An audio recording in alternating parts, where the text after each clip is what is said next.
Hi hello வணக்கம். இன்னைக்கு நம்ம வீடியோவில் என்ன படம் பார்க்க போறோம்னா 2024ல் ஒரு மலையாளம் ஆக்ஷன் த்ரில்லர் படமா வெளியே இருக்க மார்க்கோ.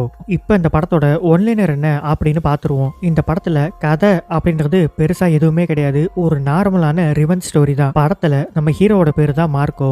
அவரோட தம்பிய யாரோ ஒருத்தவங்க கொலை பண்ணிடுவாங்க. அவங்க யாருன்னு தேடி கண்டுபிடிச்சு அவங்கள கொடூரமா கொலை பண்றது தான் இந்த படத்தோட கதையே. ஆனாலும் இப்படி ஒரு சிம்பிளான ஸ்டோரி எடுத்துட்டு இவங்க ஸ்கிரீன் பிளேல பயங்கரமா ஒரு மேஜிக்கா பண்ணி வச்சிருப்பாங்க. அங்கங்க வர்ற ஒரு சில ட்விஸ்டா இருக்கட்டும், அப்புறம் இந்த படத்துடைய ஆக்ஷன் சீக்வன்ஸ் சும்மா அதகலமா மிரட்டி வச்சிருப்பாங்க. இந்த படம் ஃபுல்லாவே ஒரு ஆக்ஷன் படம் தான். இதை நீங்க பார்த்தா மட்டும்தான் அதை பயங்கரமா ஃபீல் பண்ண முடியும். இல்லப்பா 2.5 மணி நேரம் படத்தை பார்க்கறதுக்கெல்லாம் டைம் இல்ல, படத்தோட கதை என்ன தெரிஞ்சுக்கிட்டா மட்டும் போதும் அப்படின்னா இந்த வீடியோவை நீங்க தாராளமா கண்டினியூ பண்ணலாம். இப்போ நம்ம டைம் வேஸ்ட் பண்ணாம வீடியோக்குள்ள போயிடலாம். வெல்கம் டு கதை கேளு. இன்னும் நம்ம சேனல்ல சப்ஸ்கிரைப் பண்ணாம பார்த்துட்டு இருந்தீங்கன்னா மறக்காம சப்ஸ்கிரைப் பண்ணிடுங்க. வாங்க டீடைல்டு எக்ஸ்பிளனேஷனுக்கு போலாம். படத்தோட ஸ்டார்டிங் சீன்லயே நமக்கு ஒரு 2 ஃப்ரெண்ட்ஸை காமிக்கிறாங்க.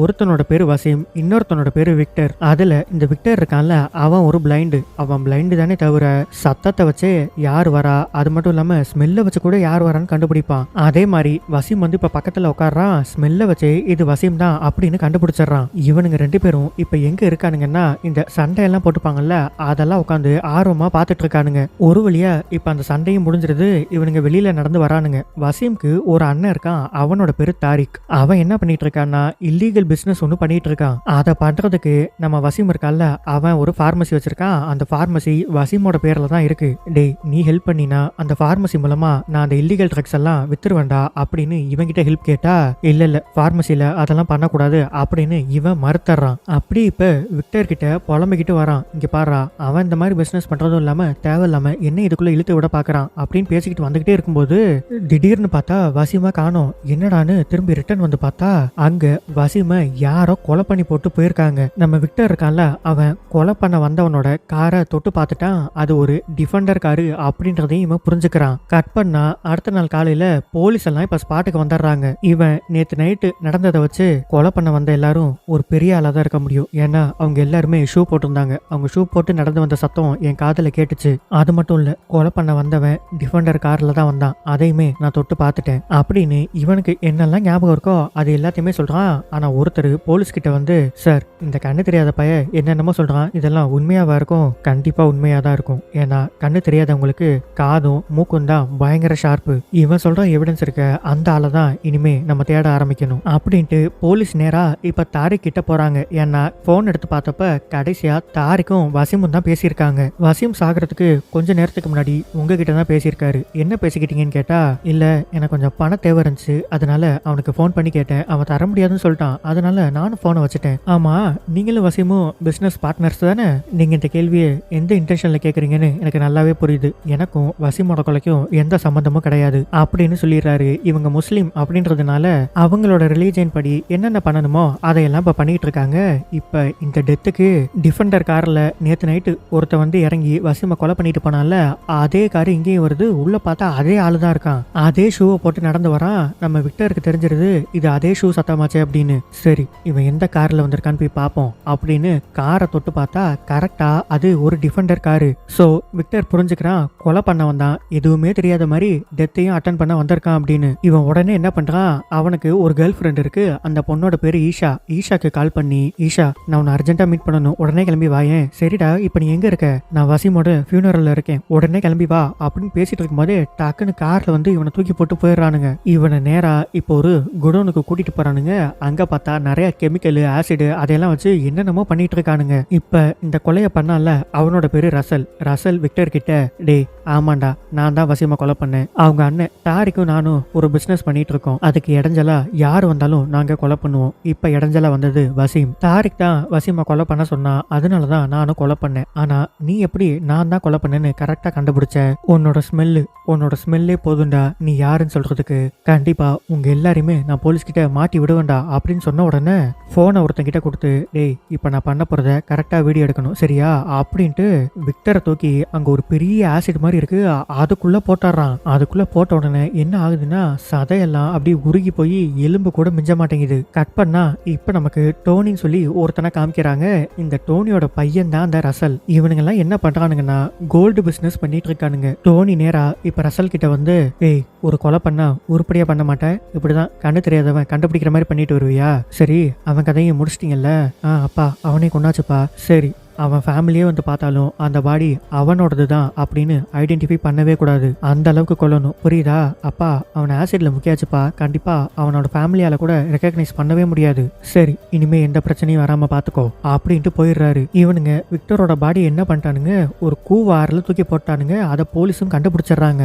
ஃபாரன்சிக் டிபார்ட்மெண்ட்லாம் வந்து செக் பண்ணி பார்த்துட்டு, சார் ஹைட்ரோஃப்ளோரிக் ஆசிட்ல இந்த பாடியை முக்கியிருக்காங்க. அது மட்டும் இல்லாம இந்த பாடியை பார்க்கும்போது ஒரு 20லேருந்து 25 வயசுக்குள்ள தான் சார் இருக்க முடியும், அதுவும் இது ஒரு மேல் பாடி. சரி, சீக்கிரமே யாரோட பாடின்னு ஐடென்டிஃபை பண்ணலாம் அப்படின்னு பேசிட்டு இருக்கும்போது ஈஷா இருக்காங்கல்ல, அவங்க போலீஸ் ஸ்டேஷன்ல கம்ப்ளைண்ட் கொடுக்க வந்துட்டாங்க. ஏன்னா விக்டர் சாகிறதுக்கு கொஞ்ச நேரத்துக்கு முன்னாடி ஈஷாக்கு கால் பண்ணி நான் அர்ஜென்ட்டா பேசணும்னு கூப்பிட்டுருப்பாருல, இவங்க வந்து பார்த்தப்ப விக்டர் அங்க இருந்திருக்க மாட்டாரு. அதனால விக்டரை காணோம், அவர் ஒரு பிளைண்டு, கண்டுபிடிச்சு கொடுங்க அப்படின்னு சொல்லி கம்ப்ளைண்ட் கொடுக்க வந்திருக்காங்க. சரிம்மா நீ யாரு? நான் விக்டரோட கேர்ள் ஃப்ரெண்டு, நாங்க 3 வருஷமா லவ் பண்றோம். அவன் என்கிட்ட ஏதோ ஒரு முக்கியமான விஷயம் பேசணும் அப்படின்னு அர்ஜென்ட்டா கால் பண்ணி வர சொன்னான். ஆனா வந்து பார்த்தப்ப அவனை காணோம் அப்படின்னு இவங்களும் நடந்த எல்லா விஷயத்தையும் சொல்லிட்டு இருக்காங்க. நைட்டு போலீஸ் அந்த பாடியெல்லாம் செக் பண்ணி பார்த்துட்டு அது விக்டரோட பாடி தான் அப்படின்னு கன்ஃபார்மே பண்ணிடுறாங்க. இப்ப போலீஸ் எல்லாம் உட்காந்து ஒரு மீட்டிங் போடுறாங்க. எதுக்குன்னா, நம்ம விக்டர் இருக்காருல்ல, அவரு ஜார்ஜ் அப்படின்னு சொல்றவரோட தம்பி. இந்த ஜார்ஜ் யாருன்னா, அவருமே பெரிய ஆளு, கோல்டு பிசினஸ் பண்றவரு. இந்த குடும்பத்தை சேர்ந்தவன் தான் அந்த மார்க்கோ. அவன் ஜார்ஜுக்கு சொந்த தம்பி கிடையாது, ஒரு அடாப்டட் பிரதர். ஆனா இந்த குடும்பத்துக்கு ஒண்ணுன்னா மார்க்கோ பார்த்துட்டு சும்மா இருக்க மாட்டான். இதுக்கு முன்னாடியே அவன் பேர்ல நிறைய கேஸ் இருக்கு. ஜார்ஜ் தான் அவனை இங்க இருந்தா நீ பிரச்சனை பண்ணிக்கிட்டே இருப்ப அப்படின்னு இப்போதைக்கு இட்டாலிக்கே அமுச்சு வச்சிருக்காரு. தான் தம்பி செத்த விஷயம் மட்டும் மார்க்கோவுக்கு தெரிய வந்துச்சுன்னா அவன் ஒரு மிருகமா மாறிடுவான் அப்படின்னு சொல்லி முடிக்க, அப்படி இப்ப நமக்கு ஜார்ஜை காமிக்கிறாங்க. விக்டருக்கு என்னென்ன சடங்கு பண்ணணுமோ அது எல்லாத்தையுமே பண்ணி முடிச்சிருங்க. ஆனா இந்த விஷயம் மார்க்கோவுக்கு தெரியக்கூடாது. அவனுக்கு மட்டும் இந்த விஷயம் தெரிஞ்சா இங்க ஒரு பெரிய பிரளயமே உருவாகும். அண்ணன் மார்க்கோக்கு ஆல்ரெடி விஷயம் தெரியும்னு அப்படின்னு இப்பல இருந்தே மார்க்கோக்கு பில்டப் கொடுக்க ஆரம்பிக்கிறாங்க. அந்த வீட்டுல இருக்க சின்ன பசங்க எல்லாருமே மார்க்கோனா ஒரு ஹீரோ மட்டும் இல்ல, ஒரு சூப்பர் ஹீரோ. அவரை ஏன் நாங்க சூப்பர் ஹீரோன்னு சொல்றோம்னா, அன்னைக்கு ஒரு நாள் எங்க வீட்டுக்கு ஒரு ரேண்டம் பர்சன்ட் இருந்து கால் வந்துச்சு. ஆக்சுவலா அன்னைக்கு ஒரு ரேண்டம் பர்சன்ட் இருந்து ஜார்ஜுக்கு கால் வந்திருக்கு. என்னன்னா, உன் தம்பியை கடத்திட்டேன், இவ்வளவு தங்கம் கொடு அப்பதான் விடுவேன் அப்படின்னு சொல்லி. தம்பின்னு நம்ம ஜார்ஜ் என்ன நினைக்கிறாருன்னா, ஐயோ விக்டரை கடத்திட்டாங்களா அப்படின்னு சொல்லி நினைக்கிறாரு. குடுகுடுன்னு ஓடி போய் வெளியில பார்த்தா விக்டர் அங்க ஹாயா பாட்டி கேட்டுட்டு உட்காந்துருக்காப்ல. ஓ அப்படின்னா அவனுங்க மார்க்கோவை கடத்திருக்கானுங்களா? யாரு என்னன்னு தெரியாம ஒரு டெவில கடத்திருக்கானுங்க. அந்த டெவில் கடத்தினவனுங்கள என்ன பண்ண போதோ அப்படின்னு கட் பண்ணா இங்கேயோ ஃபைட் சீனு. நம்ம மார்க்கோவோட என்ட்ரியே ஒரு நாயோட வாய ரெண்டா கிழிக்கிற மாதிரி தான் வச்சிருக்காங்க. அப்படியே நம்ம மார்க்கோ இறங்கி வந்து கடத்தின எல்லாரையும் அடி துவச்சுக்கிட்டு இருக்காரு. வீட்டுல காமிச்சா நம்ம ஜார்ஜுக்கு இன்னொரு அண்ணன், அக்கா, தங்கச்சி எல்லாருமே இருக்காங்க. அவங்க எல்லாம் வந்து உடனே சொத்தை பிரிச்சாகணும் அப்படின்னு கேட்டுக்கிட்டு இருக்காங்க. இங்க பாருங்க, இப்ப விக்டர் செத்து போயிட்டான், அதனால இதை 3 பங்கா பிரிங்க. 3 பங்கா பிரிச்சா இதை நான் 4 பங்கா தான் பிரிப்பேன். நாலா? யார் அந்த 4வது ஆளு? அவன் மார்க்கோ ஒன்னும் நம்ம சொந்த தம்பி கிடையாது. அவன் சொந்த தம்பியா இல்லைனாலும் நான் அவனை என்னோட கூட பிறந்த பொறப்பா தான் பாக்குறேன். மார்க்கோக்கும் இந்த வீட்டுல எல்லா உரிமையும் இருக்கு அப்படின்னு சொல்லிடுறாரு. ஆக்சுவலா நம்ம ஜார்ஜோட அப்பா மார்க்கோ சின்ன பிள்ளையா இருக்கும்போது இந்த வீட்டுக்கு கூட்டிட்டு வந்துட்டாரு. சின்ன பிள்ளையில இருந்தே மார்க்கவும் இந்த வீட்டுல ஒரு பிள்ளையா தான் வளர்ந்து வராரு. இதுல நம்ம ஜார்ஜுக்கும் விக்டருக்கும் மட்டும்தான் மார்க்கோவை ரொம்ப பிடிக்கும், மிச்சம் யாருக்குமே மார்க்கோவை சுத்தமா பிடிக்காது. அப்படியே இப்ப நமக்கு ஒரு சில பிளாஷ்பேக்கை காமிக்கிறாங்க. விக்டரும் மார்க்கோவும் எவ்வளவு க்ளோஸ்னு. இவங்க 2 பேரும் என்னதான் அண்ணன் தம்பியா இருந்தாலும் அண்ணன் தம்பி மாதிரி பழக மாட்டாங்க, ஒரு ஃப்ரெண்ட்ஸ் மாதிரி தான் பழகுவாங்க. நம்ம மார்க்கோ இருக்காருல்ல, அவர் எப்ப பார்த்தாலும் சிகரெட்டை புடிச்சுக்கிட்டே தான் இருப்பாரு. நம்ம விக்டர் மட்டும் சும்மா கிடையாது, அவருமே அந்த சிகரெட்டை வாங்கி பிடிப்பாரு. ஆனா ஜார்ஜ் வந்துட்டா இவர் சிகரெட் பிடிக்காத மாதிரி நடிச்சிருவாரு. எப்போதும் போல மார்க்கோ மாட்டிக்குவாரு. டேய் விக்டருக்கு தான் சிகரெட்னா பிடிக்காது இல்ல, அவன் முன்னாடி சிகரெட்டை ஊதிக்கிட்டே இருக்க, தூக்கி போடுறா அப்படின்னு நம்ம மார்க்கோவை தான் திட்டுவாரு. நம்ம மார்க்கோவுமே இது வரைக்கும் விக்டரை போட்டு கொடுத்ததே கிடையாது. இவங்க 2 பேரும் அந்த அளவுக்கு க்ளோஸ். அப்படியே நம்ம விக்டரோட பாடியை இப்ப சர்ச்சில் வச்சு சடங்கெல்லாம் பண்ணிட்டு இருக்காங்க. நம்ம ஜார்ஜ் வந்து மைக்ல என்ன சொல்றாருன்னா, விக்டரோட சாவுக்கு யாரு காரணமா இருந்தாலும் சரி அவங்கள என் கையால நானே கொல்லுவேன் அப்படின்னு சொல்லிட்டு இருக்காரு. அந்த பக்கம் காமிச்சா விக்டரை கொலை பண்ணானுங்கல்ல, அந்த குரூப்பே இங்க உள்ளதான் உட்கார்ந்து இருக்கு. கரெக்டா இப்ப மார்க்கவும் உள்ள வராரு. அவருமே வந்து மைக்ல என்ன சொல்றாருன்னா, விக்டரை யாரெல்லாம் கொன்னீங்களோ அவங்களெல்லாம் நான் ரத்தத்தால குளிப்பாட்டுவேன், மண்ணுக்கு அடியில புதைப்பேன் அப்படின்னு மார்க்கை வந்து சொன்ன உடனே இவனுங்களுக்கெல்லாம் அள்ளு விட்டுருது. இப்ப வீட்டுக்கு வந்தா ஜார்ஜ் நம்ம மார்க்கோவை கூப்பிட்டு, இங்க பாரு, சர்ச்சில் எதுக்கு நீ தேவையில்லாம அப்படிலாம் பேசுன? விக்டரு என்னோட தம்பி, அவனை யார் கொலை பண்ணாங்களோ அவங்கள நான் பழி வாங்கிக்கிறேன், நீ இதுல இருந்து தள்ளியேறு, புரியுதா?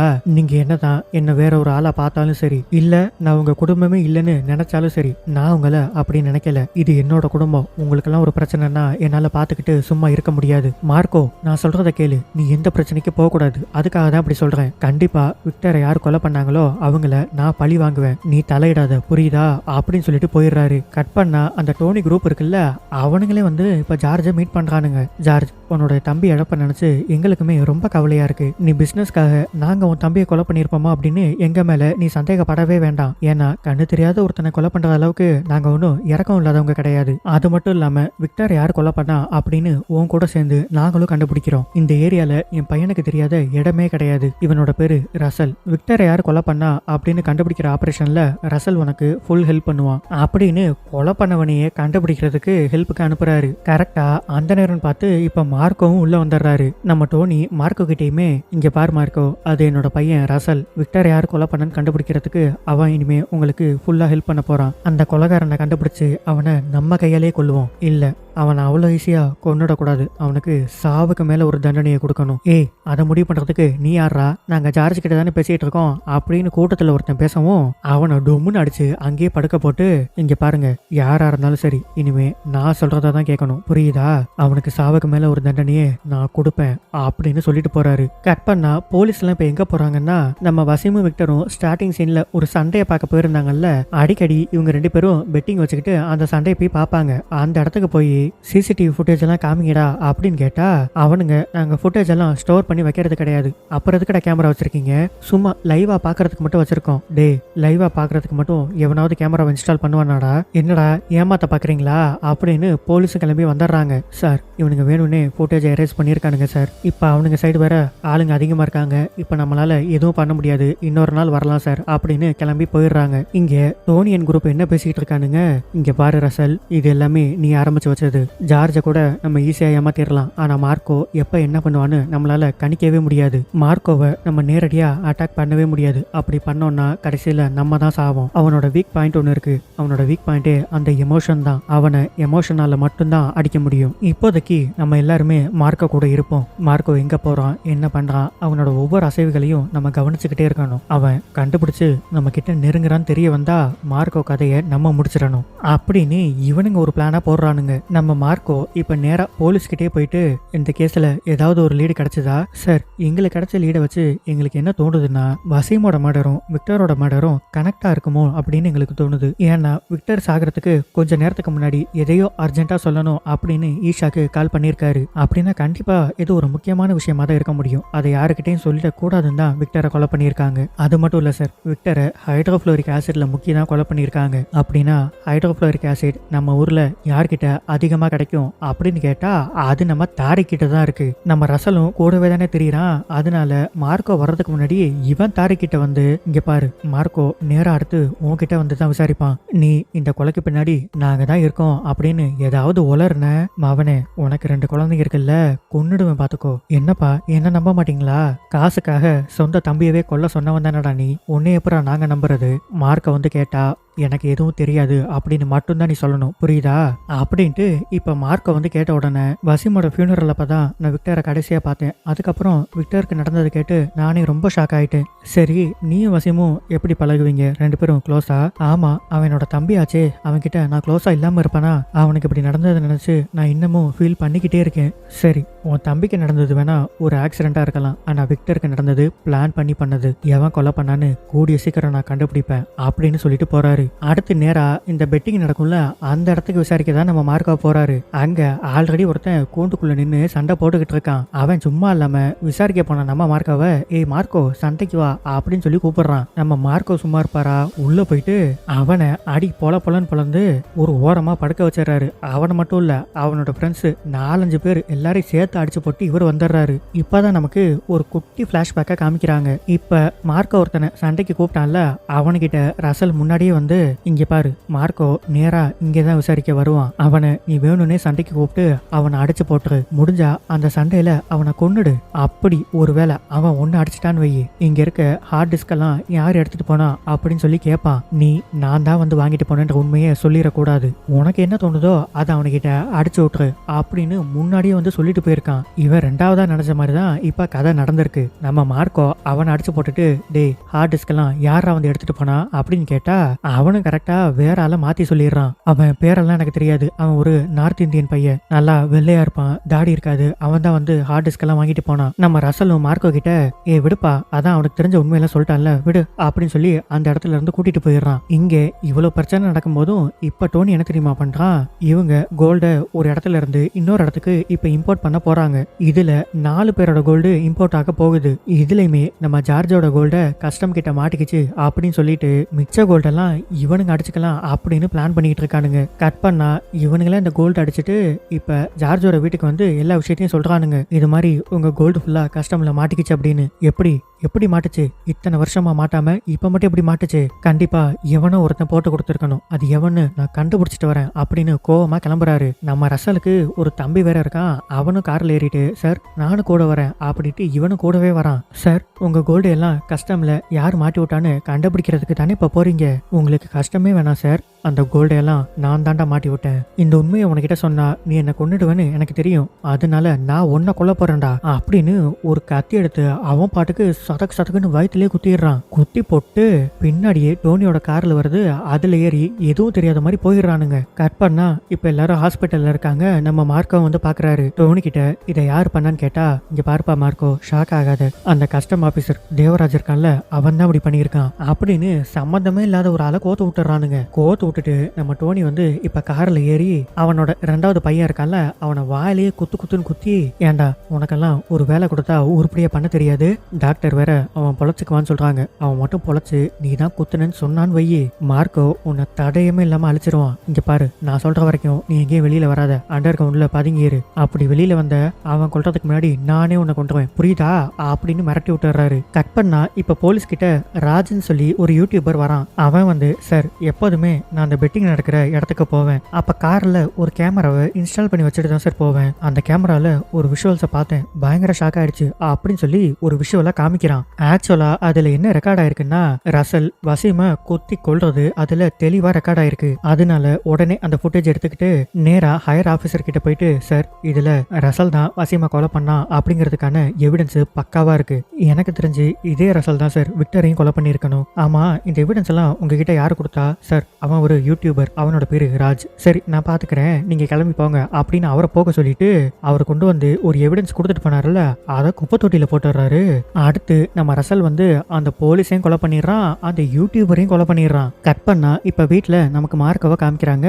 மார்க்கோவுமே ஒரு லவர் இருக்காங்க, அவங்களோட பேரு மரியா. அவங்க வந்து மார்க்கோ கிட்ட இங்க பாரு மார்க்கோ, இங்க நடக்கிற பிரச்சனை எல்லாம் வச்சு பார்க்கும்போது நான் உன்னை கல்யாணம் பண்ணிக்கிட்டேன்னா உன் கூட சந்தோஷமா வாழ முடியும்னு எனக்கு தோணல, அதனால நம்ம 2 பேரும் பிரேக்கப் பண்ணிக்கலாம் அப்படின்னு ரிங்க கலட்டி கொடுத்துட்டு அவங்க படக்கு போயிடுறாங்க. கட் பண்ணா இப்ப ஒரு ஆள் வந்து ஹாஸ்பிட்டல்ல நம்ம ஜார்ஜ பாக்குறாரு. அவர் வந்து இந்தாங்க எவிடன்ஸ் அப்படின்னு சொல்லி கொடுக்குறாரு. இப்ப நமக்கு ஒரு குட்டி பிளாஷ்பேக்க காமிக்கிறாங்க. ஆக்சுவலா அந்த போலீஸ் இருக்காருல்ல அவரு ஹையர் ஆபீசரையும் நம்பாம இன்னொரு ஆளுகிட்ட அந்த ஃபுட்டேஜ் எல்லாம் ஒரு காப்பி எடுத்து இங்க பாருங்க இதை கொண்டு போய் நான் என்னோட ஹையர் ஆபீசர் கிட்ட கொடுப்பேன், ஆனா என்னால அவரை முழுசா நம்ப முடியல, இந்த எவிடன்ஸை கொடுத்ததுக்கு அப்புறம் கண்டிப்பா என்னோட உயிர் போறதுக்கு கூட வாய்ப்பு இருக்கு, அப்படி போயிடுச்சுன்னா இந்த எவிடன்ஸை எப்படியாவது கொண்டு போய் நீங்க ஜார்ஜ் கிட்ட சேர்த்துடணும் அப்படின்னு இன்னொரு நம்பிக்கையான ஆள்கிட்ட கொடுத்துட்டு தான் அவர் போயிருக்காரு. அதே மாதிரி அந்த ஆளு கொண்டு வந்து எவிடன்ஸை ஜார்ஜ் கிட்ட காமிச்சா ரசல் தான் வசியமா கொண்டு இருக்கான் அப்படின்னு தெளிவா ரெக்கார்ட் ஆயிருக்கு. இவர் உடனே நம்ம மார்க்கோக்கு கால் பண்றாரு. கால் பண்ணி டேய் வசீமையும் விக்டரையும் கொண்டது வேற யாரும் இல்ல அந்த ரசல் தான் அப்படின்னு சொல்லிடுறாரு. அப்படியே சைட்ல பார்த்தா ரசல் இருக்கான்ல அவன் அங்கேயே தான் உட்கார்ந்து இருக்கான். டேய் உண்மை தெரிஞ்சிருச்சு முடிச்சிருங்கடா அப்படின்னு சொன்ன உடனே கார் ஓட்டிக்கிட்டு இருக்க நம்ம மார்க்கோட கழுத்தையுமே இப்ப நெருக்க ஆரம்பிச்சிடறானுங்க. நம்ம மார்க்கவும் ஒரு கட்டத்துல காரை ஓட்ட முடியாம ஒரு காட்டு பகுதியில வண்டியை நிப்பாட்டிடுறாரு. ஏய் மார்க்கோ உனக்கு தான் எல்லா உண்மையும் தெரிஞ்சு போச்சு இல்ல, உன் தம்பி விக்டரை நான் எப்படி கொலை பண்ணேன்னு பாக்குறியா அப்படின்னு அவனை ஆசிட்ல முக்கிய கொலை பண்ணதெல்லாம் இவர்கிட்ட காமிச்சுக்கிட்டு இருக்கான். அப்படி நம்ம மார்க்கோட கையெல்லாம் கட்டி போட்டுட்டு அவரை உயிரோட புதைக்கிறதுக்கு அங்க குழியெல்லாம் வெட்டிக்கிட்டு இருக்கானுங்க. இன்னும் கொஞ்ச நேரத்துல உன் கண்ணு தெரியாத தம்பி எங்க போனானோ அதே இடத்துக்கு நீ நீயும் போக போற அப்படின்ட்டு இந்த மரம் இருக்கிற மிஷின் இருக்குல்ல அதை எடுத்துட்டு வந்து நீ அவ்வளவு ஈஸியா சாகக்கூடாது, உன் கூட இருக்கவங்க எல்லாம் கஷ்டப்பட்டு சாகிறத பார்த்து நீ கஷ்டப்பட்டுட்டு அதுக்கப்புறம் தான் நீ சாகணும் அப்படின்ட்டு ஃபர்ஸ்ட் நம்ம மார்க்கோட ஃப்ரெண்டை பிடிச்சி இழுத்துட்டு வந்து அந்த மரம் இருக்கிற மிஷினால ஒரு கையவே வெட்டி எடுத்துடுறானுங்க. அடுத்து நம்ம மார்க்கவையும் வெட்டலான்னு வர்றப்போ புஷ்பா 2ல எப்படி நம்ம அல்லு அர்ஜுன் கிளைமேக்ஸ்ல வாயாலேயே சண்டை போடுவாரோ அதே மாதிரி இவர் வாயாலே சண்டை போட்டுக்கிட்டு இருக்காரு. அப்படி அங்க இருக்க ஒரு கத்தியால அவர் கை கட்டையுமே அவரு அவுத்துக்கிறாரு. இதுக்கப்புறம் நம்ம மார்க்கோவை நெருங்க முடியுமா? முடியாது. இவரு எல்லாரையும் அடிச்சு போட்டுறாரு. கடைசியா அந்த மரம் இருக்கிற மிஷினால ரசலையும் அறுக்கலான்னு போறப்போ இரு என்ன கொண்டுடாத, என்ன கொண்டனா விக்டரோட உயிர் செத்து போயிரும். என்னடா உளர்ற? விக்டரோட உயிரா? ஆமா, விக்டருக்கு ஒரு கேர்ள் ஃப்ரெண்ட் இருக்கா, ஈஷா, தெரியும் தானே? அவ இப்ப பிரெக்னண்டா இருக்கா. உன் தம்பியோட உயிர் அவனோட கேர்ள் ஃப்ரெண்டு வயித்துல வளருது அப்படின்னு நம்ம டோனியுமே இப்ப வீடியோ கால்ல வராரு. இங்க பாரு, ஈஷா இப்ப என் கையில இருக்கா. என் பையனுக்கு மட்டும் அங்க ஏதாவது ஒன்னு ஆச்சு, ஈஷாவும் செத்துருவா, அவ வயித்துல வளர்ற உன் தம்பி குழந்தையும் செத்துரும். இதுக்கப்புறம் இந்த பொண்ணு என்னோட கஸ்டடியில தான் இருக்கா போறா. நம்ம ஒரு டீல் பேசிக்கலாம். அந்த டீலுக்கு ஓகேனா இந்த பொண்ணை நான் பத்திரமா அமைச்சிடுறேன் அப்படின்னு சொல்லிட்டு அவன் போனை வச்சிடறான். இப்ப நம்ம டோனி வைக்கிற டீல் என்னன்னா இவங்களோட பிசினஸ் மொத்தத்தையும் அவங்க டோனிக்கே ஒப்படைச்சிடணுமா. அதாவது அவனுக்கு பிசினஸ்ல காம்படிஷனுக்கு யாருமே இருக்கக்கூடாது, அவன் மட்டும்தான் பிசினஸ் பண்ணணும் அப்படின்னு நினைக்கிறான். நம்ம ஜார்ஜுமே என்ன சொல்றாருன்னா இந்த பிசினஸ் எதுவுமே நமக்கு முக்கியம் கிடையாது, இப்ப இழந்துட்டா அதை எப்படியும் நம்ம திருப்பி சம்பாதிச்சுக்கலாம். ஆனா அந்த பொண்ணு வயித்துல வளர்றது விக்டரோட குழந்தை, அதுதான் நமக்கு முக்கியம். ஏன் சார், ஒருவேளை அந்த பொண்ணு பிரெக்னண்டா இருக்குன்னு அவன் போய் சொன்னான்னா என்ன பண்றது? அப்படியே அவன் போய் சொல்லியிருந்தாலும் அந்த பொண்ணை காப்பாற்ற வேண்டியது நம்மளோட கடமை. நம்மளால விக்டரை தான் காப்பாற்ற முடியல, விக்டர் லவ் பண்ண பொண்ணையாவது நம்ம காப்பாத்தியே ஆகணும் அப்படின்னு சொன்ன உடனே நம்ம மார்க்கோ நேரா போய் ரசலோட தம்பி இருக்கான்ல அவனை அடிச்சு இழுத்துட்டு வந்து ஒரு கண்டெய்னர்ல கட்டி போட்டு இங்க பாரு, இந்த கண்டெய்னர் ஃபுல்லா நான் ஒரு மெடிசனை இன்ஜெக்ட் பண்ணியிருக்கேன். இப்ப நான் அந்த கண்டெய்னரை விட்டு வெளியில போயிடுவேன். போகும்போது இதை ஆன் பண்ணி வச்சுட்டு போவேன். அப்படி ஆன் பண்ணிட்டேன்னா 1 மணி நேரத்துல நீ மூச்சு திணறி செத்து போயிடுவேன். அப்படி நீ சாக கூடாதுன்னா நீ பண்ண வேண்டியதெல்லாம் ஒரே ஒரு விஷயம்தான். இந்த போனை புடி. இது மூலமா ஈஷாவை உங்க அப்பன் எங்க வச்சிருக்கான்னு எனக்கு இன்ஃபர்மேஷன் கொடுக்கணும், புரியுதா? அப்படி நீ கொடுக்கல மூச்சு திணறி நீ செத்து போயிடுவ அப்படின்னு சொல்லிட்டு போறாரு. அவனும் கொஞ்ச நேரத்திலேயே கால் பண்ணி நான் சொல்லிடுறேன், என்னை விட்டுடு, ஈஷாவை அவங்க எங்க அப்பாவோட கெஸ்ட் ஹவுஸ்ல தான் வச்சிருக்காங்க அப்படின்னு சொன்ன உடனே இவர் என்னமோ ஒரு பட்டன் அமுக்குறாரு. அந்த கண்டெய்னர் வெடிச்சு அவன் அங்கேயே செத்து போயிடுறான். நம்ம மார்க்கோ இப்ப நேரா கெஸ்ட் ஹவுஸ்க்கு போய் அங்க இருக்க ஆளுங்க எல்லாரையும் அடிச்சு போட்டுட்டு டேய் ஈஷாவை எங்கடா வச்சிருக்கீங்க?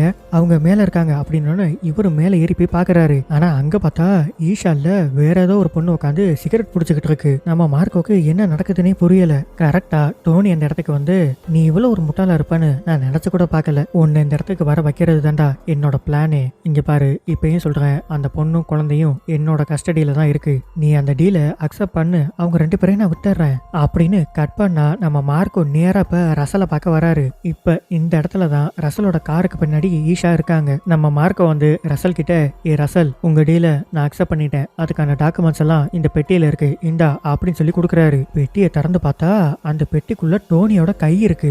இப்பதான் நமக்கு என்ன ஆச்சுன்னு சொல்லி காமிக்கிறாங்க. நம்ம மார்க்கோ டோனிக்கே தெரியாம டோனியை ஃபாலோ பண்ணிக்கிட்டு போய் அவர் பேசிக்கிட்டு இருக்கும் போதே அவர் கைய தனியா வெட்டி எடுத்துட்டாரு. இப்ப இவரு ரசல் கிட்ட என்ன சொல்றாருன்னா இங்க பாரு, உங்க அப்பன் இப்ப என்னோட கஸ்டடியில இருக்கான், அந்த பொண்ணை விட்டுரு, உங்க அப்பன் எங்க இருக்கான்னு நான் சொல்றேன் அப்படின்னு அவனும் வேற வழி இல்லாம இப்ப ஈஷாவை விட்டுறான். நம்ம மார்க்கவும் உங்க அப்பன் இந்த இடத்துலதான் இருக்கான் அப்படின்னு ஒரு இடத்த சொல்லிடுறாரு. நம்ம ரசலும் நேரா கிளம்பி அந்த இடத்துக்கு போய் கதவை திறக்கிறான். ஆனா திறக்கிறதுக்கு முன்னாடியே ஒரு விஷயத்த இவன் நோட்டீஸ் பண்ணிடுறான். என்னன்னா அந்த கதவுல டிராப் செட் பண்ணிருக்கு, அதை திறந்தான்னா பாம்பு அடிச்சு அவங்க அப்பா செத்து போயிருவாங்க. அதனால என்ன பண்றானுங்க, ஜன்னலை உடைச்சிட்டு இப்ப உள்ள போறானுங்க.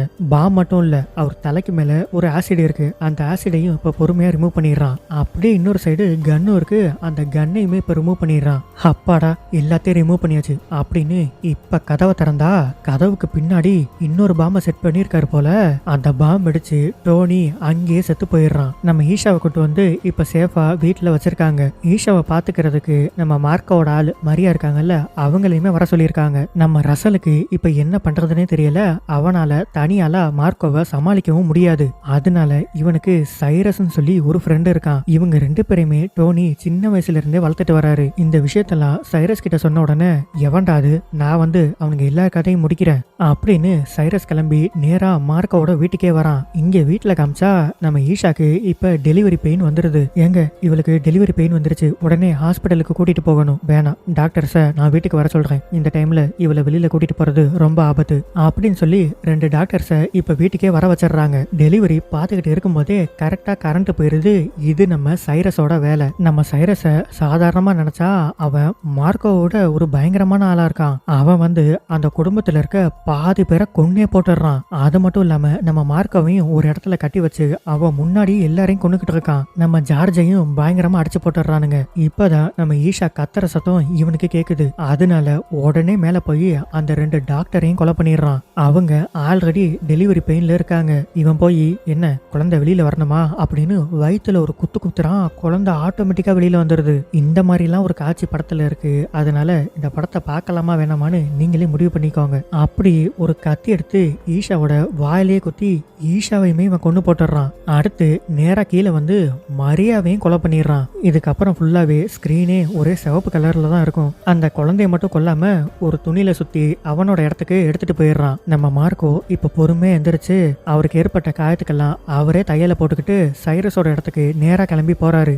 இங்கேயுமே ஒரு பெரிய ஃபைட் சீன் ஒண்ணு இருக்கு. இதுல ரசலை இவர் கொலை பண்ணிடுவாரு. எப்படி தெரியுமா கொலை பண்ணுவாரு, கைய உள்ள விட்டு ஹார்ட்டை கையாலேயே புடுங்கி அவனை கொலை பண்ணிடுவாரு. அடுத்து மிச்சம் இருக்குது நம்ம சைரஸோட தலைய தனியா வெட்டி அங்க ஒரு பெரிய ஆசிட் தொட்டி இருக்கும், அதுக்குள்ள போட்டு கொண்டுருவாரு. இப்ப நம்ம விக்டரோட குழந்தைய மட்டும் பத்திரமா காப்பாத்தி அங்கிருந்து கூட்டிட்டு வந்துருவாரு. அப்படியே கட் பண்ணி இந்த படத்தை முடிச்சிட்டாங்க. இந்த படம் கண்டிப்பா உங்களுக்கு பிடிச்சிருக்கும்னு நினைக்கிறேன். இதே மாதிரி அடுத்த ஒரு இன்ட்ரெஸ்டிங்கான மூவில உங்களை சந்திக்கிறேன்.